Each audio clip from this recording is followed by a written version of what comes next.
Hello, my name is Dr. Joseph Crumbly. I'm a licensed clinical social worker and family therapist, and I'll be talking to you today about the topic of hope and denial. This topic is one of a three-part series developed specifically for kinship caregivers, and the title of the course is Coping with the Unique Challenges of Kinship Care. You're now about to see a videotape of me presenting to an audience of caregivers in which I'll be addressing two goals. The first goal will be to understand what are the cues and sources of hope and denial experienced by caregivers. The second goal is to talk about what are the goals, approaches, and responses that you might be able to use as a caregiver in managing and coping with your hope or denial. I have two questions for the viewing audience that I'd like you to address while you're watching this video. The first question is, do my hopes impact my ability to protect, provide permanency, and provide well-being for the children in my care? And the second question is, what are the goals, approaches, and responses that'll be useful to me as a caregiver in managing and coping with my hopes and denial? So please sit back, relax, and I'll rejoin you at the conclusion of this videotape to summarize the presentation. Thank you. Hope and denial. I'd like to start by really asking you a question. What does hope do for you and give you as a caregiver? And if you could just give me one or two word answers to that question, right off the top of your head, what does it do for you? Yes? Inspire. Yes. Optimism. Yes. Encouragement. Anticipation. Ability? Anyone else? Strength. Yes. Peace. Healing. And I have to include a comment earlier. Could you say that again?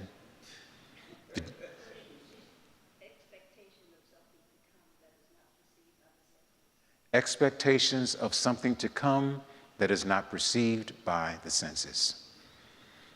So let me summarize. Motivation, determination, faith, commitment, direction, focus, inspiration, healing, and expectations of what's coming that's not perceived by the senses. Now I'm going to ask you another strange question. And this may sound very strange, but when is hope a problem?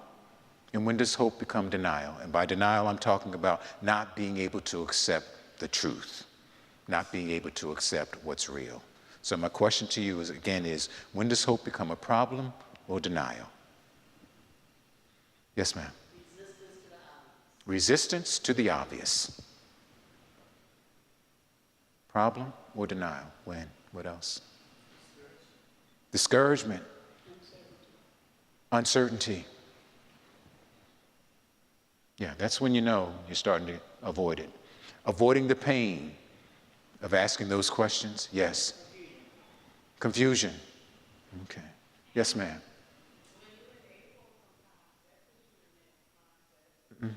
When you are enabling, that's the biggest one. When you're enabling, and I loved what you just said, and when you don't want to face it. So let me summarize some of the things you just said. When you're unable to plan for the worst, unable to see or accept the problem or the situation, when you ignore the warning signs, when things are happening over and over and over again, and your hope doesn't allow you to see the warning signs, and it just keeps you hopeful. Ignoring, excusing the warning signs, avoid disappointment by not admitting or accepting the situation. Sometimes you want to stay hopeful so that you don't have to deal with the pain. Sometimes you want to stay hopeful so that you don't have to deal with the disappointments. Making excuses to avoid the disappointments. That's the part when it becomes enabling. You're avoiding it, you don't want to deal with the disappointments, and your hope ends up enabling the person to not have to change. Avoid confronting the source of the problem. What's the source of the problem sometimes? The birth parent. Yeah. So sometimes avoiding the source of the problem means avoiding having to confront the birth parent. And then the last one, avoid preparing others for the disappointment. Who's this other I'm talking about? The children. right? You're willing to deal with the pain.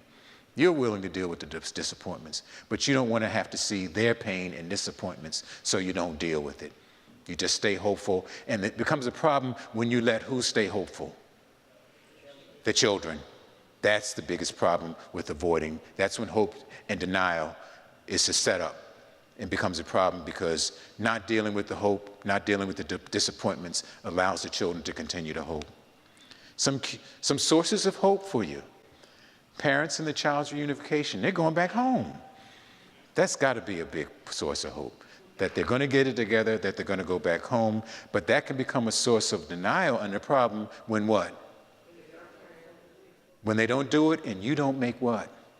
Plans.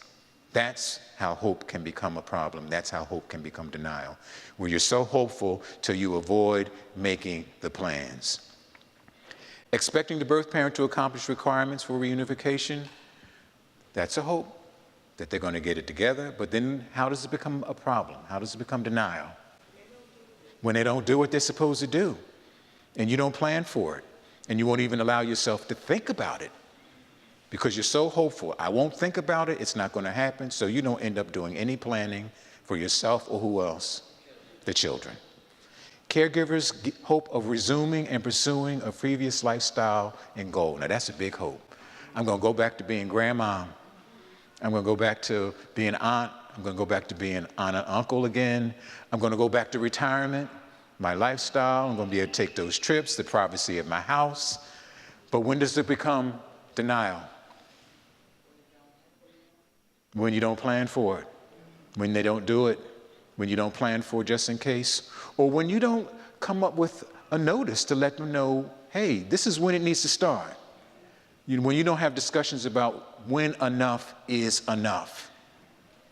Yeah. Because you don't have to feel as though you have to talk about that, because it's going to happen. Not wanting to appear as a failure or disloyal to the birth parent. Great source of hope, but when does it become a problem?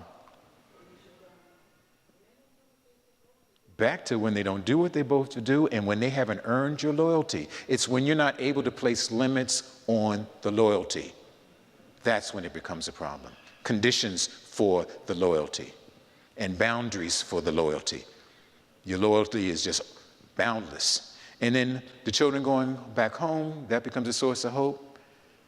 You're looking forward to them being back with their parents. Becomes a problem when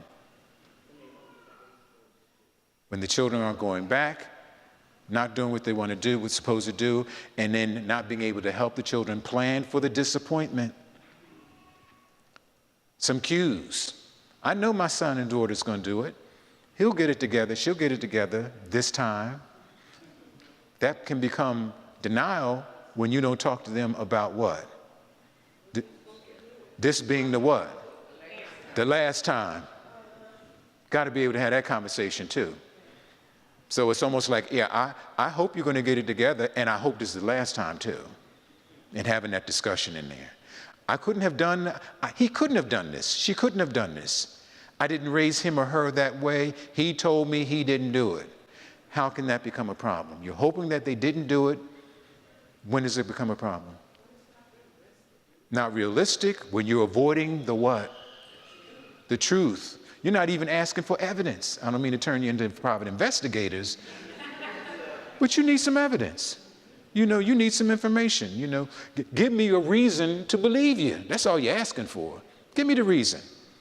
Okay? Not just blind faith. And that has its place. But then when it's just blind faith without any kind of works to go with that, that can become a problem. I'm looking forward to the kids going back to their parents. I don't plan to take care of kids for the rest of my life. Sounds great. That becomes a problem when? When it doesn't happen, and when you're not willing to confront who? There you go. You got to get back to the birth parents. When do you want to get on with your life? What's your timetable? What's your timeline? What do they have to do in order for you to continue hoping? The agency doesn't want my child to get their children back. They don't believe that the children should go back. It's their attitudes that are making my children not cooperate. It's their attitudes that's making my son, my daughter, my brother not cooperate. What's the problem with that?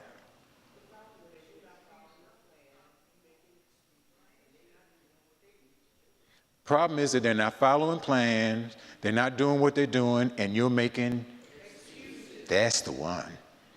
Okay? And these are excuses so that they don't have to what? Do the right thing and try. So that's how your hope, back to that enabling you had mentioned earlier. You don't want your hopes to become enabling. I don't want to crush the children's hope of returning home, especially after the parents have made so many promises.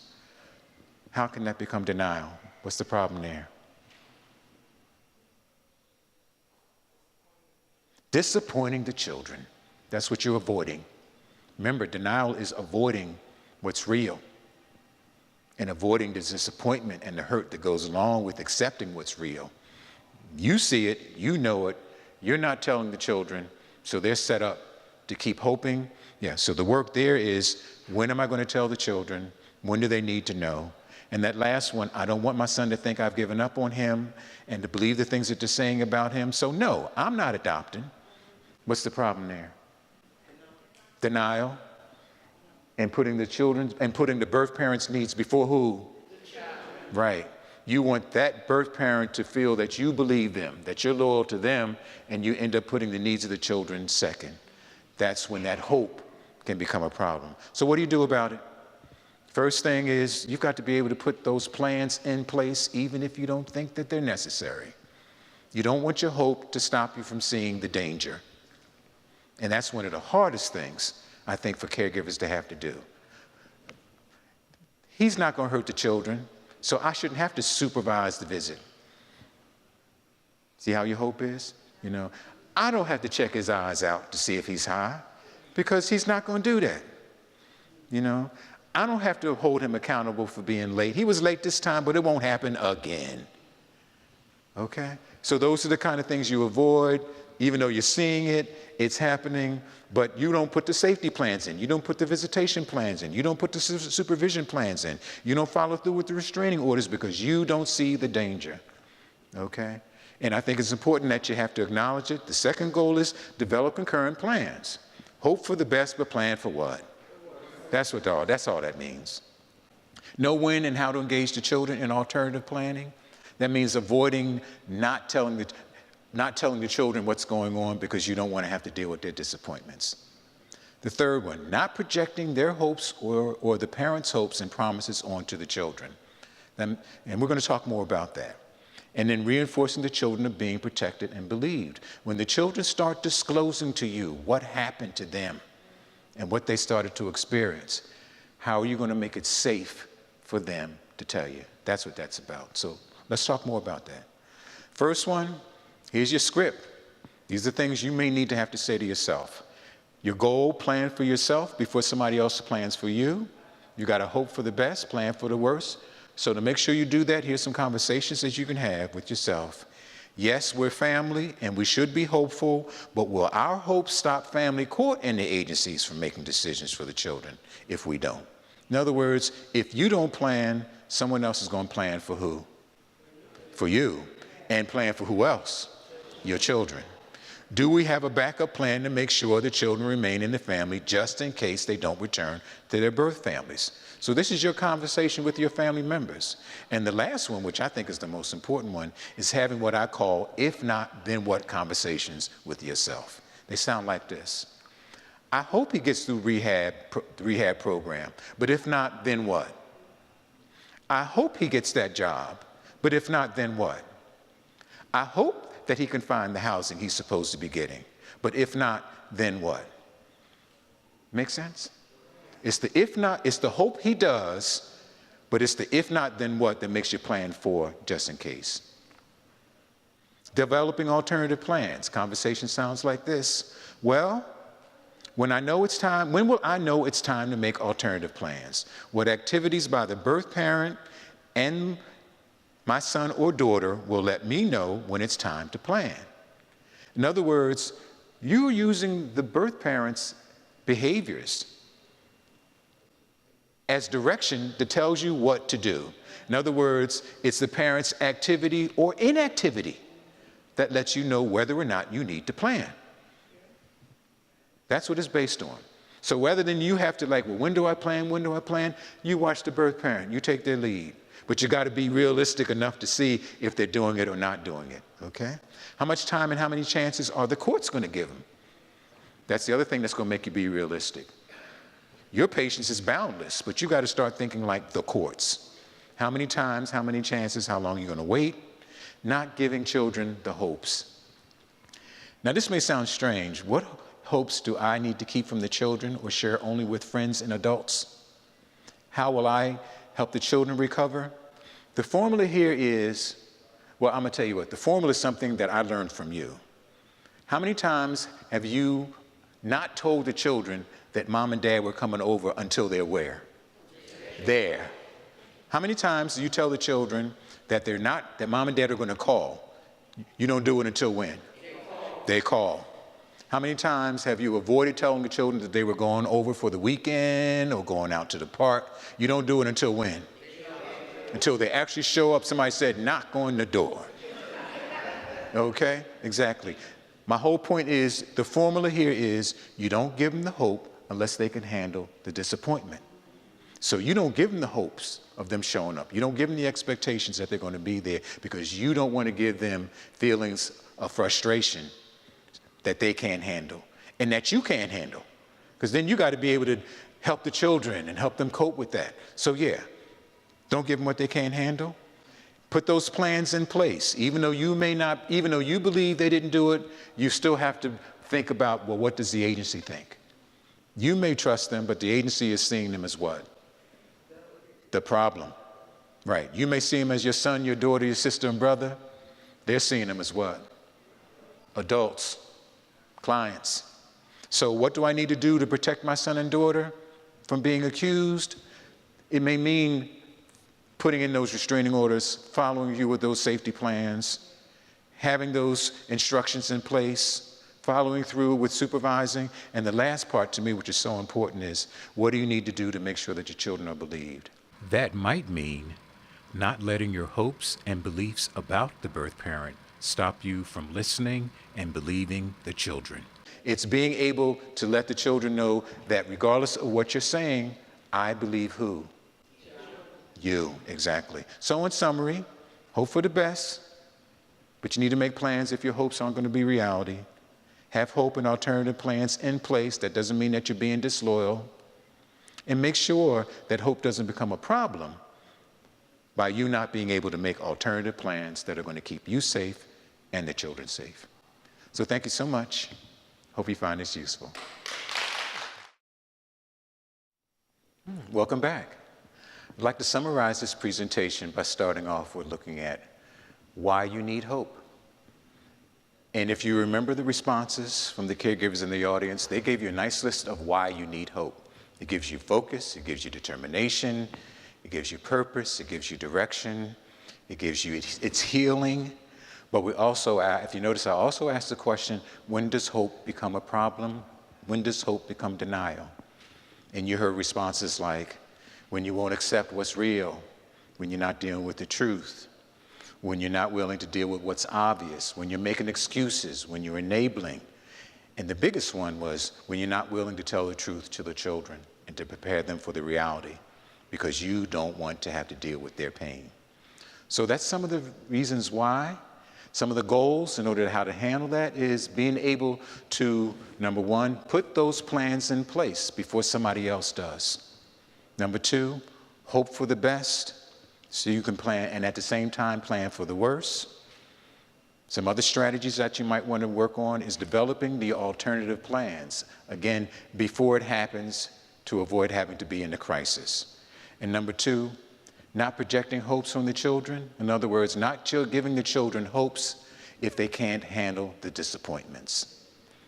Another third strategy is implementing those safety plans to make the children feel safe, even if you don't think they're necessary.